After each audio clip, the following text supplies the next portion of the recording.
বরের পছন্দে কী রান্না করলাম, নিজের হাতে সাজানো গোছানো সংসার প্রত্যেকটা মেয়েরই পছন্দ। সো হ্যালো এভরিওয়ান, আসসালামু আলাইকুম। গতকাল রাতে আপনাদের ভাইয়া এগুলো নিয়ে আসছিল। আমার মেয়েটার খাবার শেষ হয়ে গেছিলো, তাই ওর জন্য কর্নফ্লেক্স আর ওটস নিয়ে আসছিল। তার সাথে দুইটা জুস, একটা জুস দেখা মাত্রই ও খেয়ে ফেলেছে।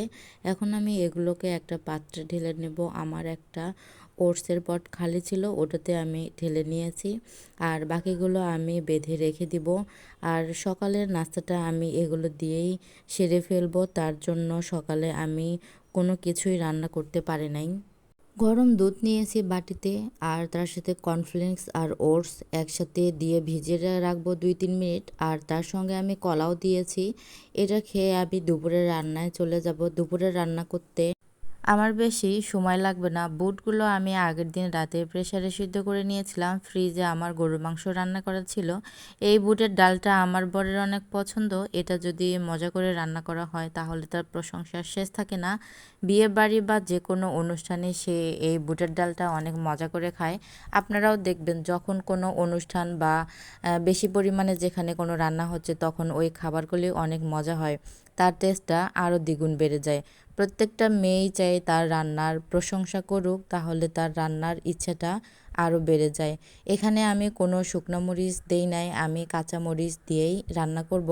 তাহলে বুটের ডালটার টেস্টটা আরও ভালো হয়। আমার এই রান্নাটা কিন্তু আসলে অনেক মজার ছিল। ওই যে বললাম, তার অনেক পছন্দ এই বুটের ডালটা। আমার রান্নাটাও দেখেন কমপ্লিট হয়ে গেছে। এখন আমি এগুলোকে একটা পাত্রে ঢেলে নেব। আমার মেয়েটাও খেয়ে বলতেছিল অনেক মজা হয়েছে।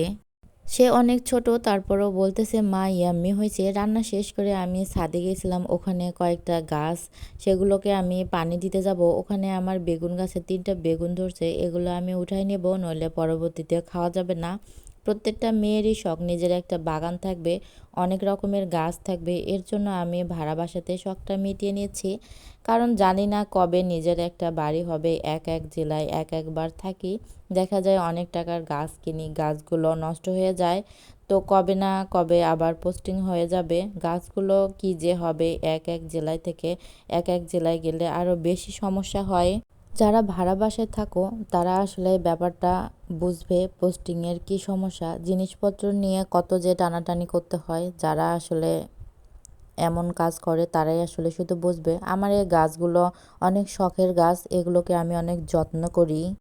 গাছগুলোকে পানি দেয়া, তাদেরকে লালন পালন করা, এটাও একটা ভালো লাগার কাজ। গাছগুলোর প্রতি আমার অনেক মায়া জন্মে গেছে। তো ভালো থাকবেন, সুস্থ থাকবেন। আমার ভিডিওটা এতক্ষণ দেখার জন্য অনেক অনেক ধন্যবাদ আপনাদের। আল্লাহ হাফেজ।